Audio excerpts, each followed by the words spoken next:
महाराज जी, मन में लोभ है उसे निकालना है। लोभ स्वयं की सत्ता से नहीं है, वो काम से है। काम कामना की पूर्ति से लोभ होता है, काम कामना की अपूर्ति से क्रोध होता है।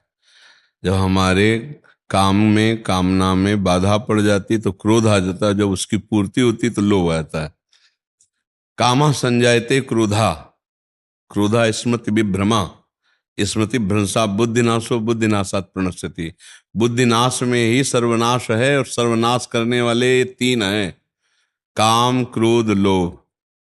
काम से ही दोनों की सत्ता है, क्रोध और लोभ की।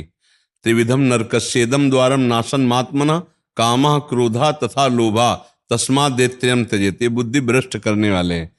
अब लोभ निंदनीय और बंदनीय दोनों है। नाम जप का लोभ हो जाए तो बंदनीय है।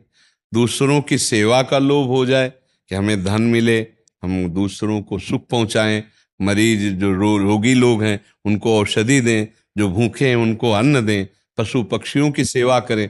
तो लोभ एक बंदनीय है और एक निंदनीय है। आप बोलिए, बंदनीय लोभ धारण करना है या निंदनीय? तो फिर हमको निंदनीय लोभ से हटना है, तो हमें परेशानी क्या है? लोभ को हटाने की जरूरत नहीं, लोभ बढ़ाने की जरूरत है। लेकिन लोभ किस विषय का?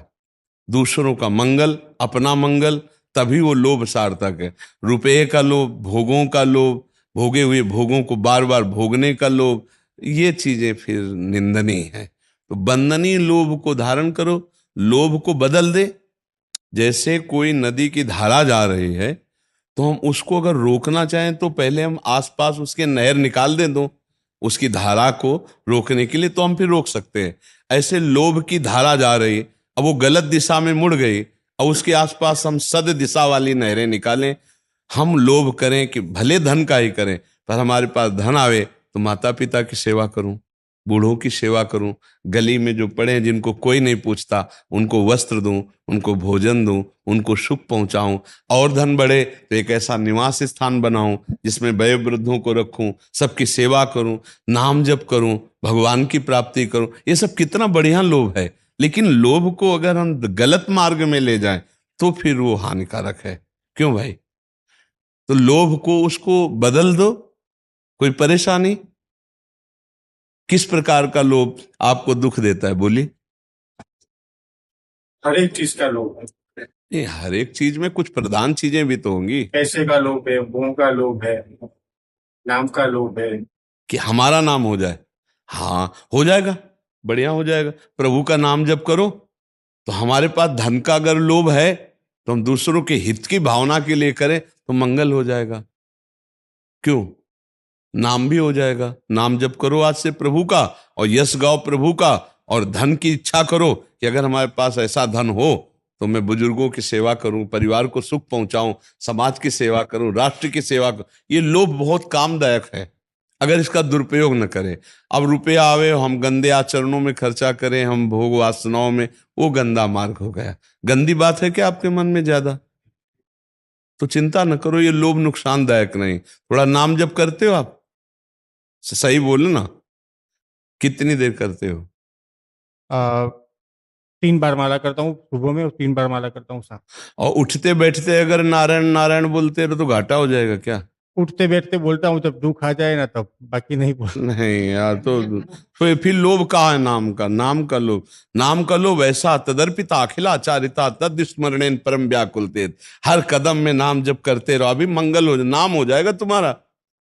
नाम प्रभु का जपो, तुम्हारा नाम हो जाएगा। लोभ प्रभु के नाम का रखो तो तुम बहुत बड़े धनी बन जाओगे, जो चाहोगे भजा लो। ये नाम भगवान का ऐसा, जो चाहो प्राप्त कर लो। उठते बैठते चलते फिरते क्यों नहीं जप सकते? जब दुख आवे तब कहाँ जप पाओगे?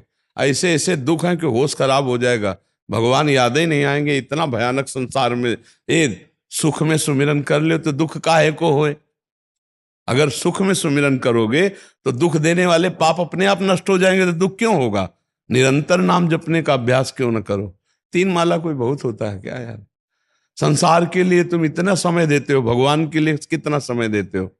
मंदिर जाना आना हो कोई खास बात नहीं होती। अभी पीछे बैच में एक ने पूछा कि भगवान के मंदिर में 8 पैर सेवा करते हैं और इसके बाद गलत आचरण करते हैं, गलत खान पान करते हैं, तो हम क्या विश्वास करें? तो उन्होंने भगवान को साधन बनाया रुपए का। भगवान को भगवान मान के थोड़ी सेवा कर रहे हैं। जैसे एक बनिया व्यापार करता है, ऐसे भगवान को व्यापार माने। तो साध्य बनाया भोगों को, तो पैसा आया, इसके बाद सब कर रहे हैं। भगवान को भगवान थोड़ी मानते हैं, वो तो भगवान को व्यापार मानते हैं। अब अगर व्यापार को भगवान मान लो तो उससे भगवत प्राप्ति हो जाए। भगवान को भगवान मानने की तो बात जाने दो, अगर व्यापार को भगवान मान लो तो उससे भगवत प्राप्ति हो जाए। राधा राधा नाम जप कर रहे हैं, जो ग्राहक आया भगवान की भावना कर रहे हैं, अपना व्यापार कर, इसी को तो गृहस्थी में भगवत प्राप्ति का मार्ग कहते हैं। यार तो निरंतर नाम का लोभ बढ़ाओ, सब लोग ठीक हो जाएंगे।